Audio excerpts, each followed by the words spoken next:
for another session of parliamentary-related activities on Global Parliament from your delight station, NTA Parliament. We are reaching you from Nigeria's capital city, Abuja.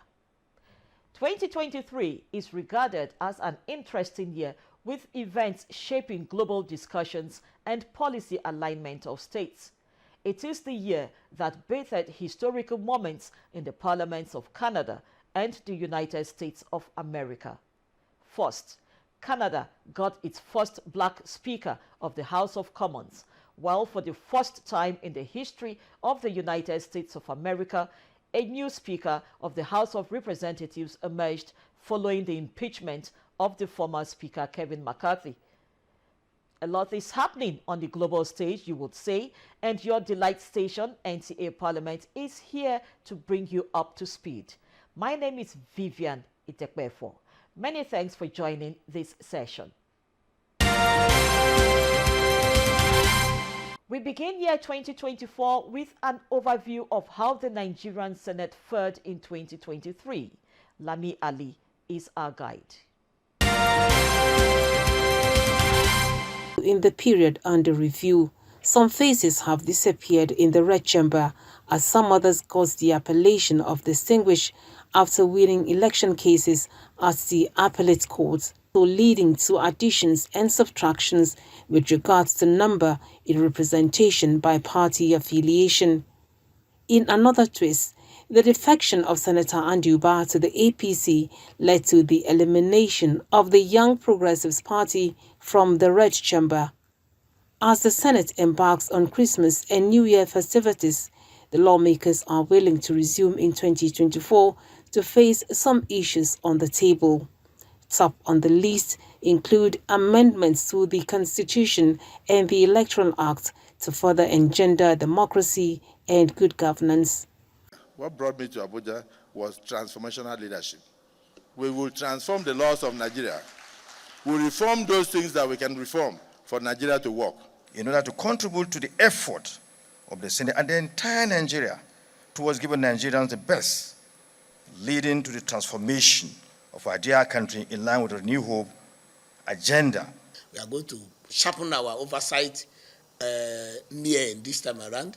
We are going to ensure that all the ministries, all the departments, all the agencies that have anything to do with appropriation of Nigerian naira and kobo, without giving local government or local governments their desired and required autonomy in all ramifications, we will only be dancing around the sphere.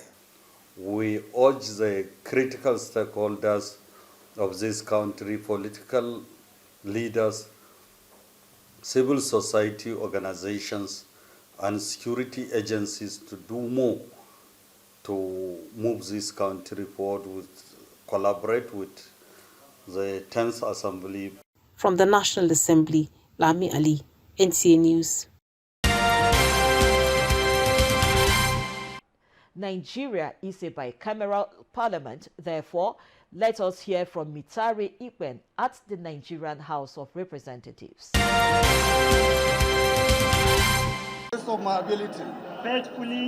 Right from inauguration, June 13, 2023, the leadership of the 10th House of Representatives resolved to develop a legislative agenda that resonates with the yearnings of Nigerians. The 10th House shall sustain and even surpass the gains of the 9th Assembly. That's my prayer. The Green Chamber's determination to function as a people's house and operate an open parliament reflected in the hundreds of motions adopted and bills passed in the year under review. You take the audit bill, for example.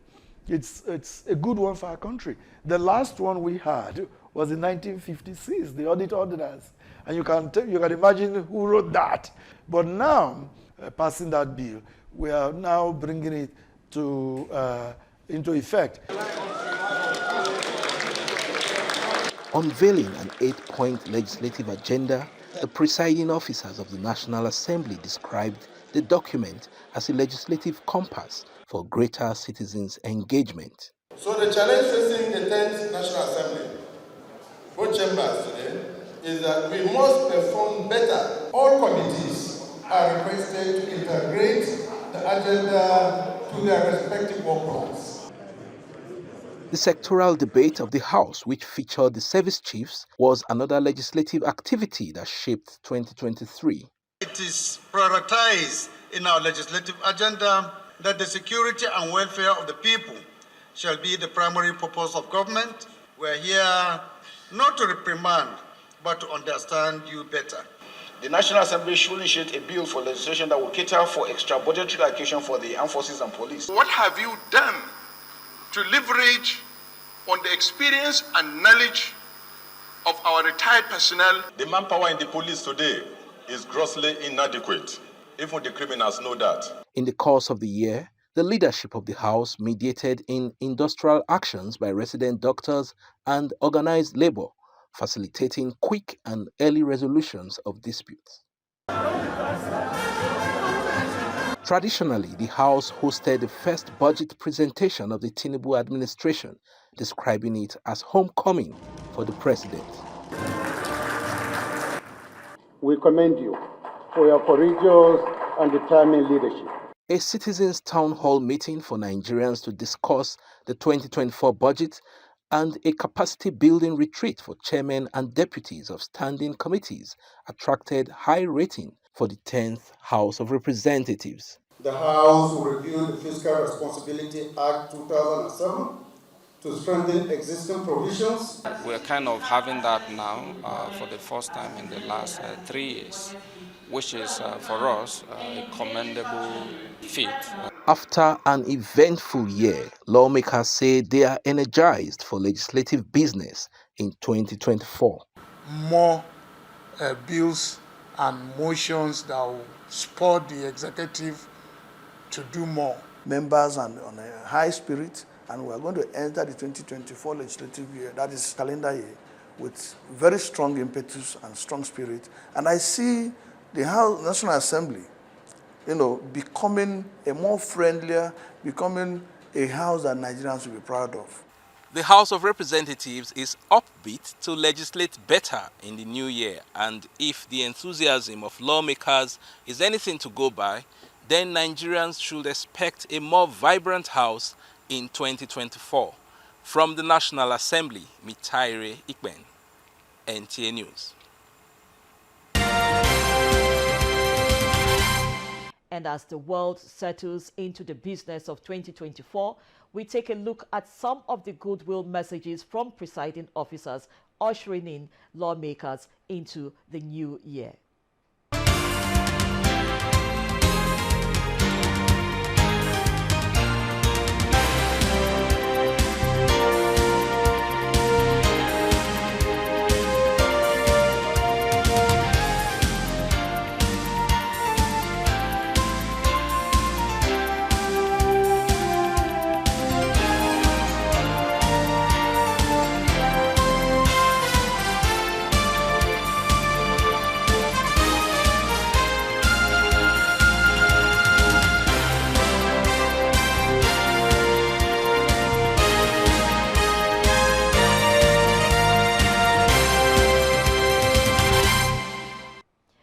To our one-on-one segment, we go to the Economic Community of West African States, ECOWAS, which has a parliament called the ECOWAS Parliament, also known as the Community Parliament.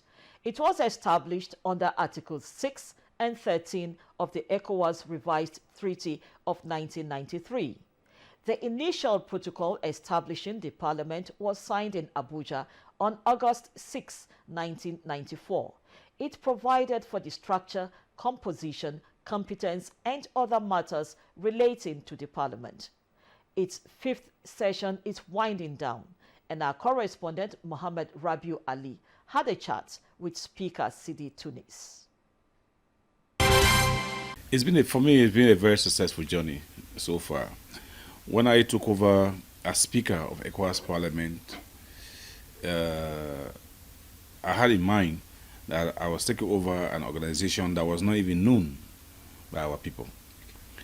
And as a member of Parliament of Sierra Leone Parliament, I decided right from that point that I will have two main objectives for this legislature. One was direct elections, because in my opinion, honorable members will be much more effective if they have full mandate of the people.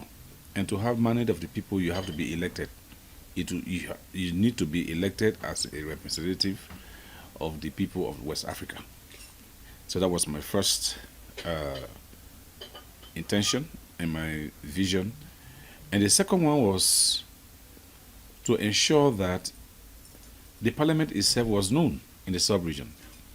Because I was a member of, I'm a member of Sierra Leone Parliament, from where I was nominated to serve in the ECOWAS Parliament.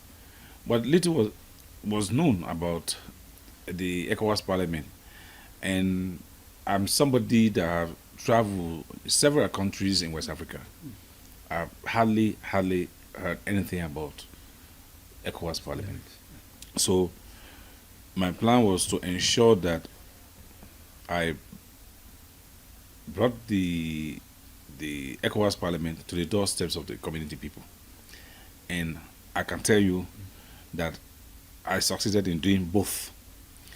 We do not have direct elections today, but almost every stakeholder, major stakeholder, including Council of Ministers, including the people at the ECOWAS Commission, including the community people themselves, the authority of heads of state, all of them are now talking about direct elections.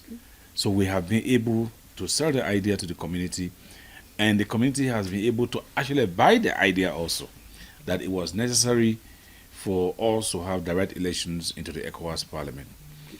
What is remaining is a technical aspect of it. How do we do it? What is going to be the financial implications?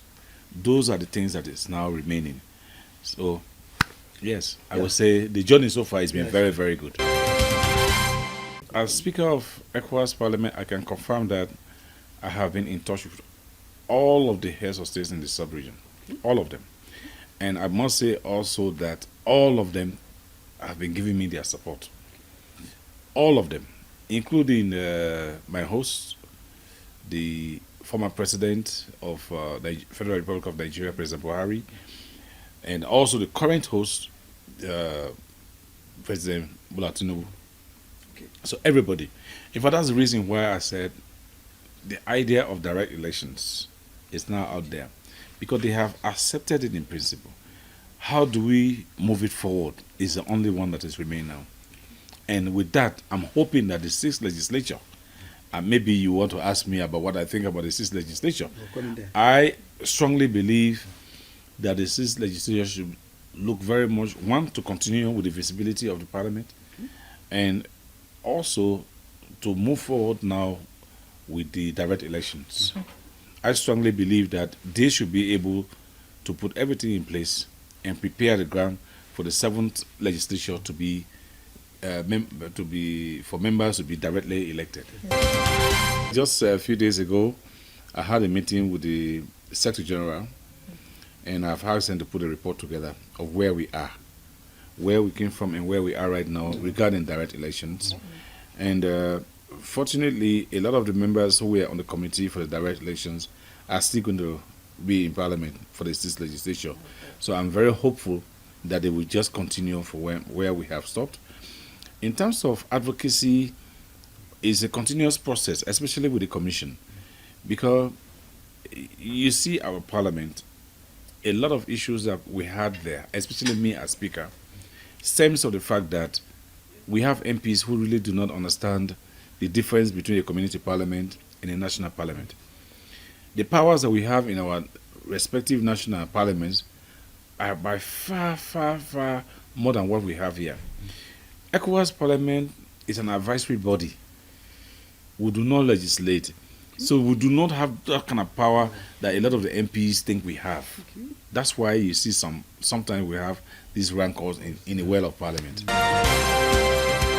This organization, we have 3 instruments that I believe every member of Parliament of this parliament who really want to contribute very well, who really not want to just stand in the well of parliament to say some things that are not necessary that you should read. One, you have the Supplementary Act. You have the Supplementary Act of 2026 that gives the enhancement of powers of this parliament. You have the staff regulations for the entire community parliament, and we have our own rules of procedure. You know, like yesterday, I'm sure not even yesterday, there was this Nigerian MP who said, look, you cannot just stand in a parliament and start shouting and something like that. In fact, the speaker has the right to say. There's another MP. That's Honorable No, I don't want to call names here. Okay. And then another MP challenged him to say, no, in fact, it is the speaker that is always trampling on our rights and things like that. But the rules were very clear. When I read the rules, it was very clear that it's the speaker that's responsible to do A, B, C, D. So those are the things, the little things that our MPs do not understand. And because of that, I'm now recommending that we have a whole workshop for the MPs for the state legislature. So they know, one, the rules of procedure. Number two, they know the Supplementary Act. They know the staff regulations. And then they will understand our powers, the powers that this parliament has. That is not the same as, for example, the National Assembly of Nigeria or the Sierra Leone Parliament. It's not the same, never the same. Yes. Yeah. So I'm hoping that we will have a workshop for the state legislature. I've already discussed that with the acting Secretary General, and I'm hoping that that will happen. Like I said to the delegation that came in from Niger, the civil society organization, or the coalition of civil society organizations from Niger, our position is very clear. We are with the people of Niger. This parliament is with the people of Niger, and I also know that the ECOWAS is with the people of Niger. I think you guys were at the meeting. Yeah. My message to them was very clear. When the coup happened, we instituted a committee to look into it to see how best we can help the ECOWAS Commission and by extension the Council to deal with the situation. But they also, the junta, have to show us some goodwill. And that is the message I sent to them. Free President Bazoum and his family. I told them, if you free President Bazoum and his family, and if you notice, I said it over and over. I am not saying that they should reinstate President Bazoum. No. I'm simply saying they should free President Bazoum. I told them that if they free President Bazoum, I can guarantee that this parliament will also advocate for them to the authority of heads of states through the ECOWAS Commission for those sanctions, at least some of it to be lifted. But the junta have to show goodwill.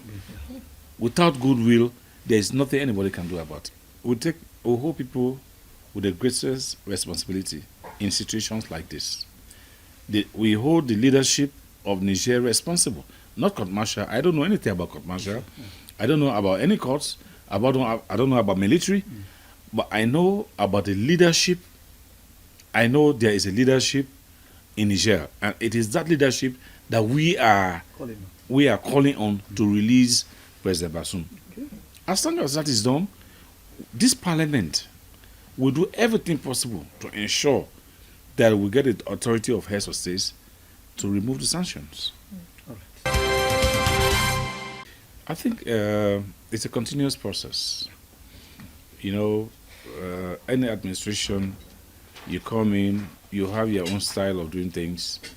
The previous speakers, they did extremely well for this parliament. They laid the first ones, the second one, the third one, they did extremely well. Laid the foundation. We have our brothers also, the former speaker who I took over from, he did his own level best.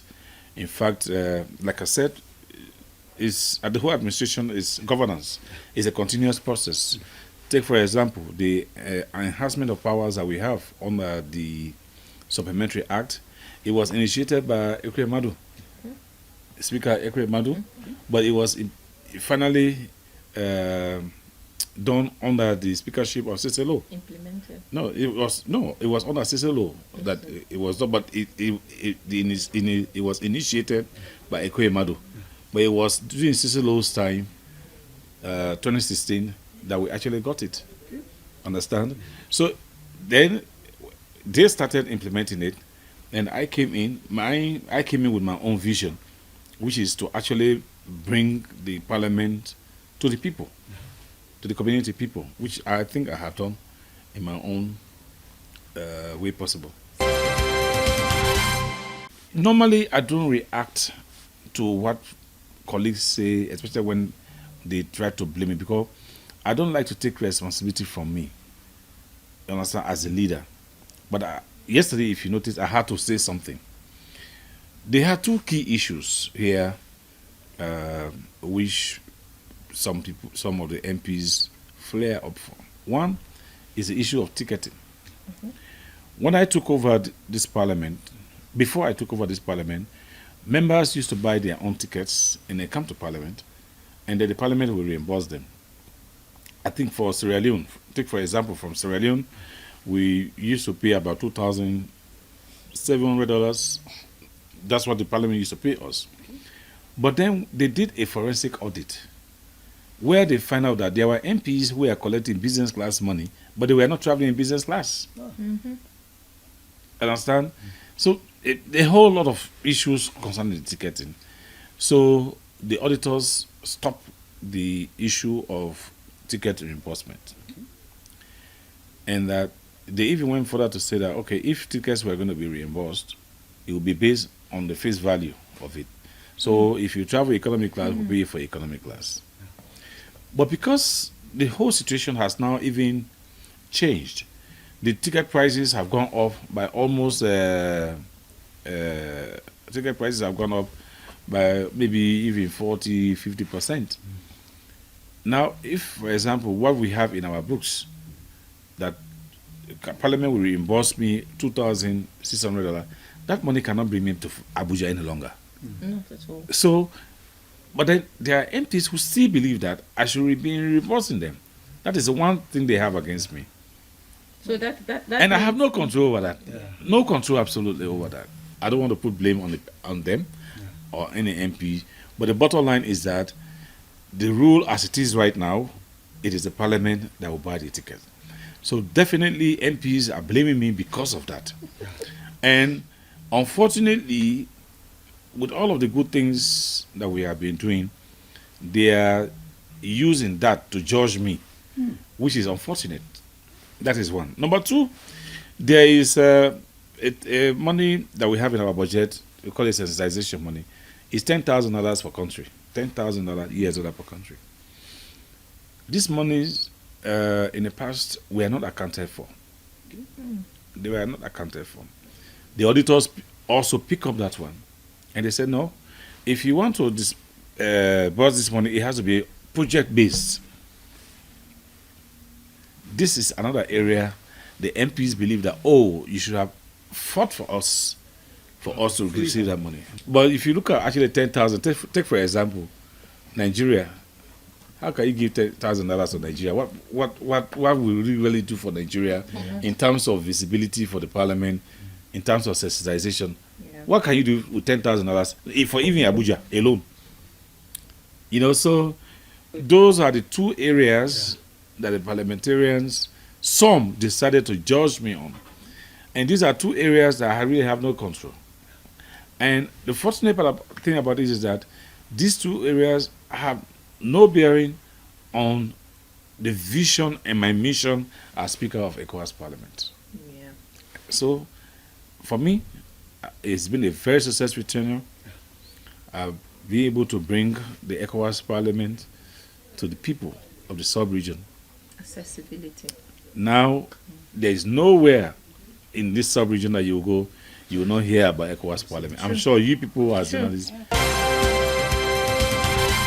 I would like to be remembered as One, as a media-friendly person, and I would like to be remembered as somebody who does not believe in putting power in my head.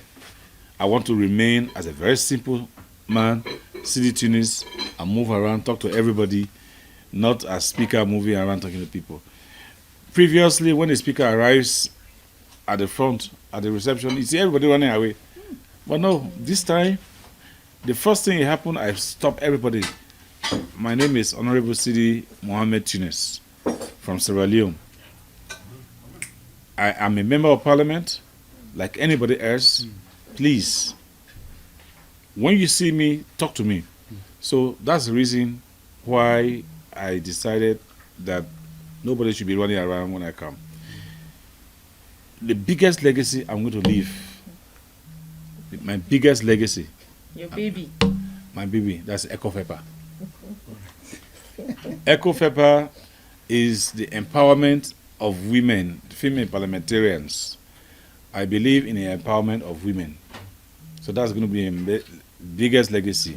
For the first time, I have been able to get a budget line for them. They have their own programs.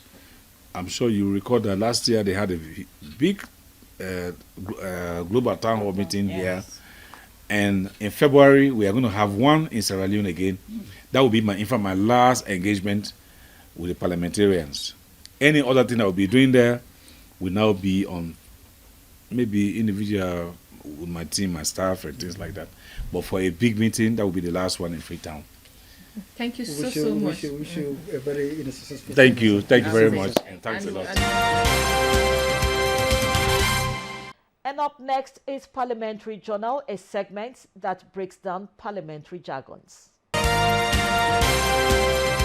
Well, on that note, we adjourn this session of Global Parliament. Remember to engage with us on the social media handles on your screen. Till we come again next week, on behalf of the production crew, I am Vivian Ikebreko. Many thanks for joining this session.